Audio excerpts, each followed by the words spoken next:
Hello and welcome to our budget countdown special. What the market expects from the budget is of course important, but on an ongoing basis, the market will be subject to cues from the global market, the global economy, as well as growth trends in the Indian economy and the corporate sector. The financial sector, including Reserve Bank's liquidity policy and the overall health of the financial sector, are also going to be key to forecasts about markets and macros. Today I have with me two experts who cover practically all these gamuts. I have with me Neelkanth Mishra, member of the Prime Minister's Economic Advisory Council, Chief Economist, Axis Bank, and Chief Equity Strategist at Axis Capital.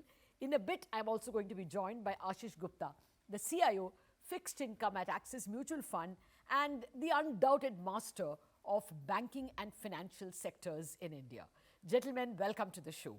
Neelkanth, let me first start with you. I want to get to budget and what are the constraints and expectations. But before that, let's draw the global ambience. We are getting into a slightly stronger global economy than we had expected last year, you think? After all, US numbers are still looking strong. Oh, I think it's exactly the opposite. So, in fact, what we are seeing now with the Chinese rate cut, I think the Chinese economy is actually struggling. I think the sentiment there consumer sentiment there seems to be particularly bad. They're trying all possible measures to support growth.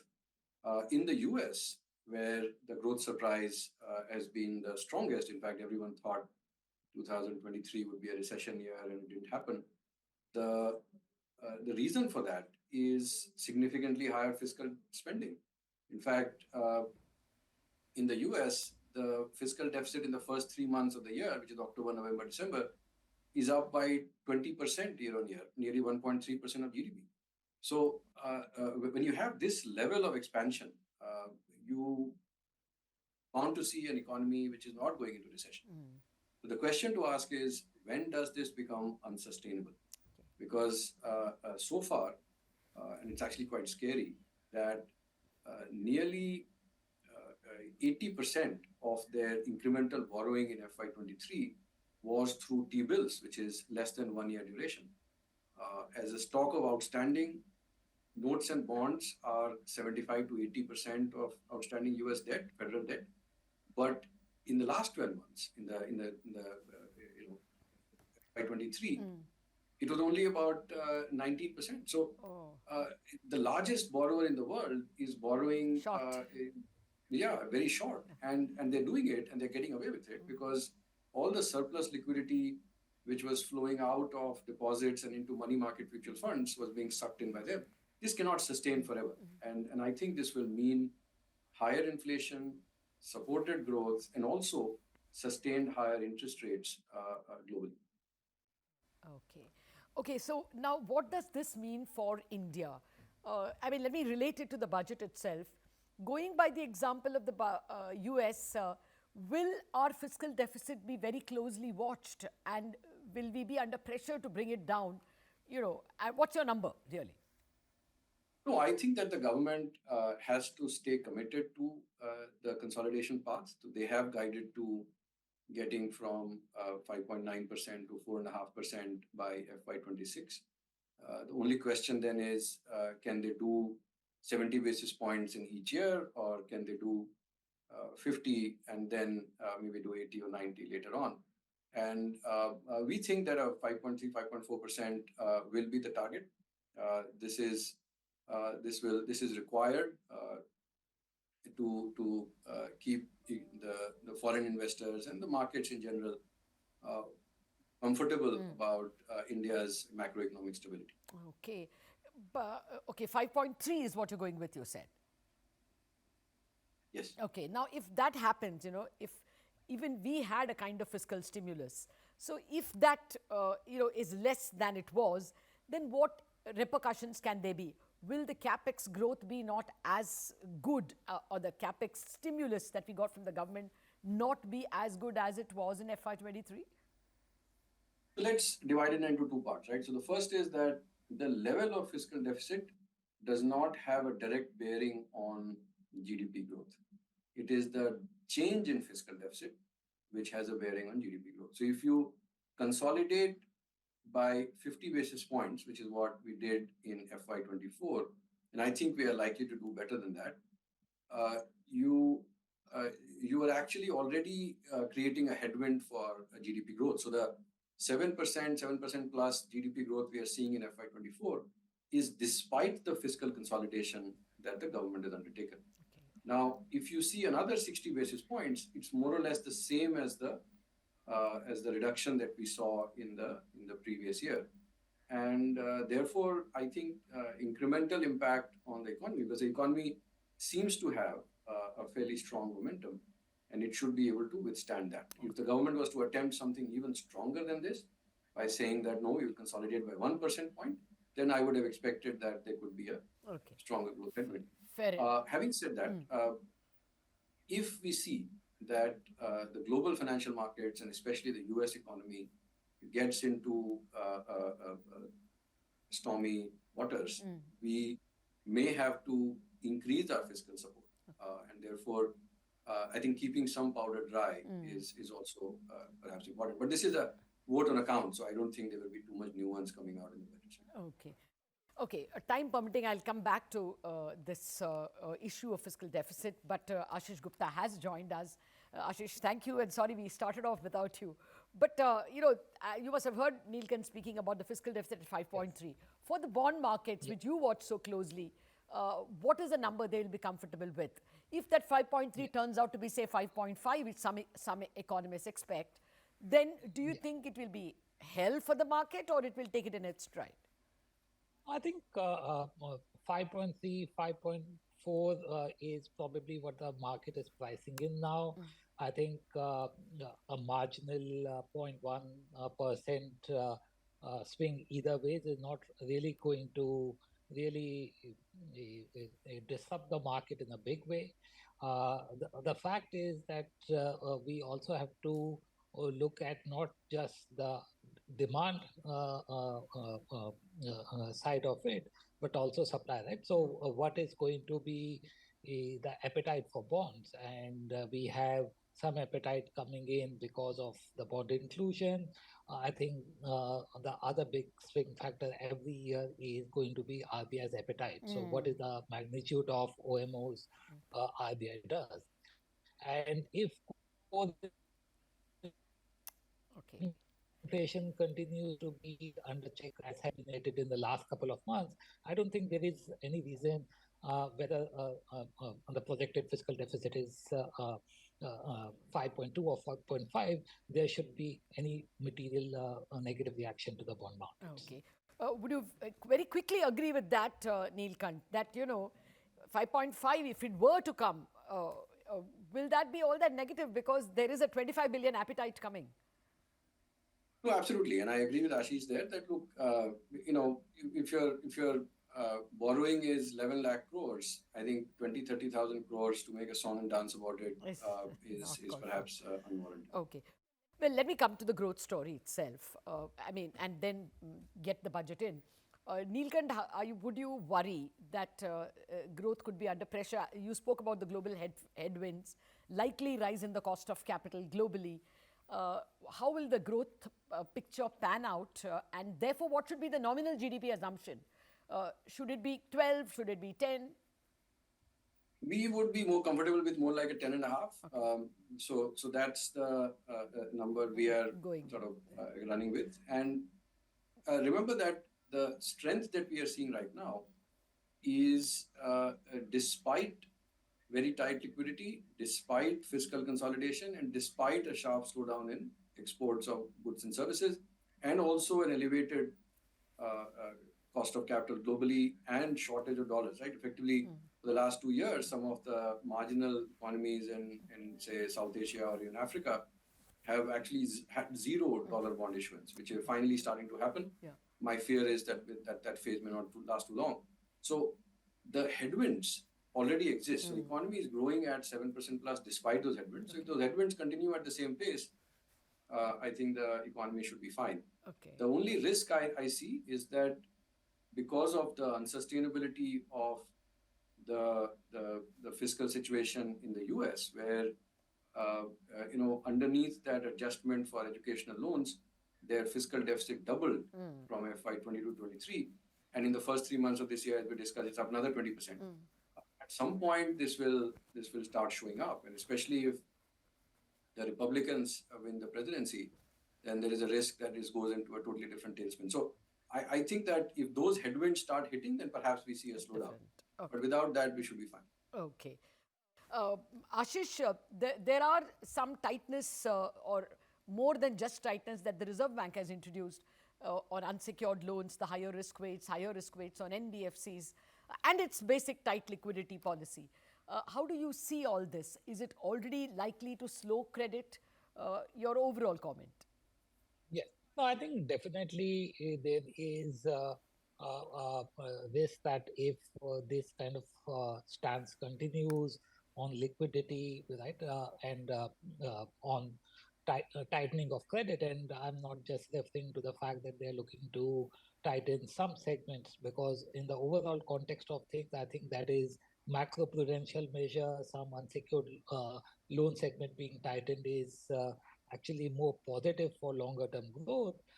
My concern is if liquidity is kept too tight, if banks are constrained to lower their loan deposit ratios, I think we don't want to lose the overall credit momentum in the economy, right? And my expectation would be that as we go through the year, while we have some consolidation on the fiscal side, being a bit of a drag on the economy, I think monetary conditions should actually become easier going into the year compared to at the start of the year, and that will counterbalance the fiscal pullback we have. But I think if and you would have seen the commentary from all the banks in the last few days, particularly the private banks that are looking to actually lower the loan deposit ratio. Really, the only lever they have is pull back on growth, because there's only so much you can do on the deposit side. Because at a systemic level, increasing rates on deposit does not necessarily mean there will be a meaningfully higher deposit growth, right? So I think we will need some more accommodative liquidity and credit stance to support this kind of real GDP growth. I agree with you. And I'm going to come back to both of you on what you're expecting from the Reserve Bank and the Fed in terms of easier liquidity and financial conditions.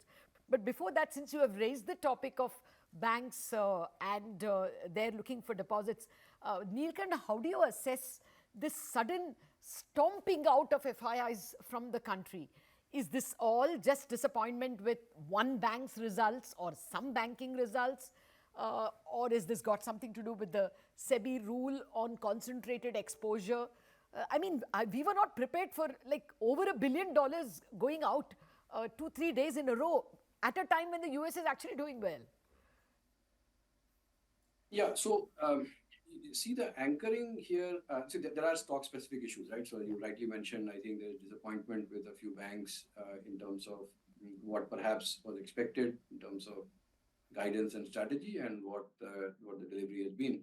So there could be specific funds with specific holdings in particular banks which have sold off and have taken money out instead of redeploying that in other Indian stocks.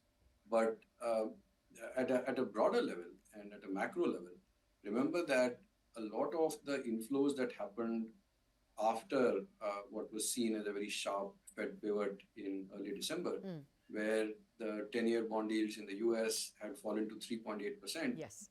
The expectation was that now everything is, let's go back to the races. And that was the phase where liquidity, even for emerging markets and frontier markets, seemed to start easing. Yeah, we went to 22 and 21,000 and then 22,000 around that time, yes.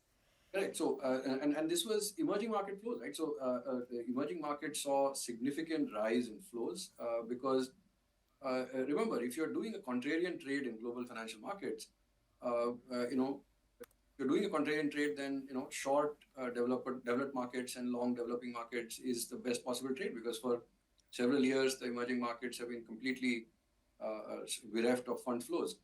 But when this happens, of course, there was a knee-jerk reaction that now the yields are falling and therefore let's go back to the races. But then you must have seen that the 10-year bond yields are up to 4.12. That's right. People have, even in the US, have started talking about what we have been talking about for the last 6 months, that the US fiscal situation and the level of bond issuance is absolutely unsustainable. I mean, it will start pushing up yields. Expectations on rate cuts have been moderated. And so now, actually, emerging markets have been seeing outflows last 2 weeks. So while there are, I think, stock-specific issues with some of the one of the major banks, I think there are bigger macro issues here as well, which is why the FII outflows are up. Okay, I think both HDFC Bank and SEBI may be very relieved to hear this interpretation.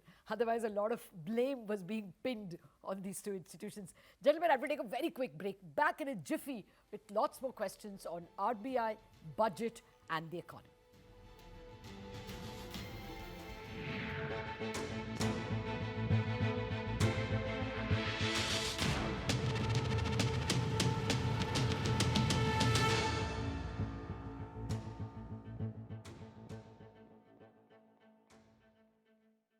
Welcome back to our budget countdown special. I've been speaking with Neelkanth Mishra, an economist and an equity strategist, and Ashish Gupta, who's the head of fixed income and financial sector specialist. Gentlemen, thank you for your patience. Ashish, I know this is a bit out of syllabus because I called you all for the economy and the budget, but you have to tell me what you've made of HDFC Bank. You've tracked it for the longest time in your previous avatars. Is it a question of just a few quarters to reach, or is this a new reset that investors have to get used to? So, Lata, I'll duck this question in the sense that I can't really comment on company-specific, stock-specific issues, but let me try to address this in more generic terms, right? And I think it is not one bank, but clearly is something we have seen across. Okay, I think we have a problem with Ashish's audio. I think even the system doesn't want Ashish to comment. Neelkanth, to get back to the issue of easy liquidity, do you see the Reserve Bank being able to loosen liquidity later on in the year? Do you think this how long do you think we are going to be in a tight liquidity grip, and how do you see the rate scenario later on? Yeah, so let's first understand why there is tight liquidity, right? So, and I think we've discussed in your show earlier as well, there are only 4 moving parts when you're looking at deposits in the system. There is the pace at which RBI is injecting money. There is the pace at which banks are lending. So credit growth in banks is creating money. Third is what is the currency in circulation growth? Because when you take money out of ATMs, you're reducing money in the deposits. And the fourth is government cash balances. So these are the only 4 ways in which deposits in the system get affected. Now, what has happened to credit growth is it's pretty strong. Currency in circulation growth is not so strong, so that should be good for deposits. There is some temporary increase in government cash balances, about 1 lakh crores or so. But as the government calibrates its spending and its taxation and its market borrowing, that can be easily addressed. The main reason why deposit growth is weak is because the implied money injection by the RBI is nearly zero over the last 18 months. Even in an article published middle of last year, I'd said this is India's quantitative tightening. And this has now reached a point where it's starting to show credit growth. And I think it is intentional. So if you think about what are the 3 variables which perhaps are driving RBI's behavior or RBI's stance. And so the first is that growth is surprising on the upside. You must have seen even for FY25, whereas consensus is still talking about 6.3, RBI is talking about 7%. Yes. So if you are getting surprised on the upside, on the growth side, it would be irrational to expect that the RBI will start easing their stance on any of these fronts, right? That's the first one. The second is that headline inflation is nowhere close to 4% yet. Yeah. So core inflation is coming off, and that's because there are low wage pressures, there is a lot of surplus labor in the economy. So we are still below potential, but because of repeated weather disruptions, headline inflation is still not coming. Neelkanth, just a final set of questions to you on the budget itself. What are you expecting? Should we expect a very good capex cycle? One. Two, should we expect some consumption-oriented steps, like the PMGKY? After all, it is a vote on account that's coming before the elections. Exactly, that's the point, right? So the vote on account happens because the government has to keep functioning even as the country goes through elections. And anything that has policy implications or where you can interpret policy takeaways is something that you should expect to happen in July. In this, the overall stance of the government that they give credible numbers backing 5.3% fiscal deficit, so showing that they are still on the consolidation path, and at the same time using reasonable numbers in terms of tax growth.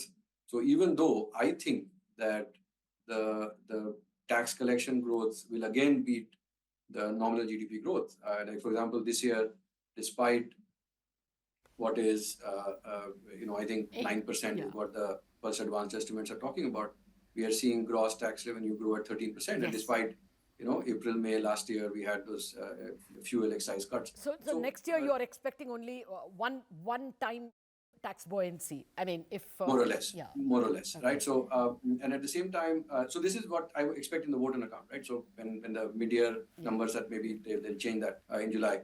But on the expenditure side, remember that, a large part of expenditure is mostly committed. So interest expenses, you can almost, pinpoint to the last 1,000 crores as to what that number will be, your salary, pensions, a lot of the defense expenditure. So I do think that there is some room for subsidies to be cut further.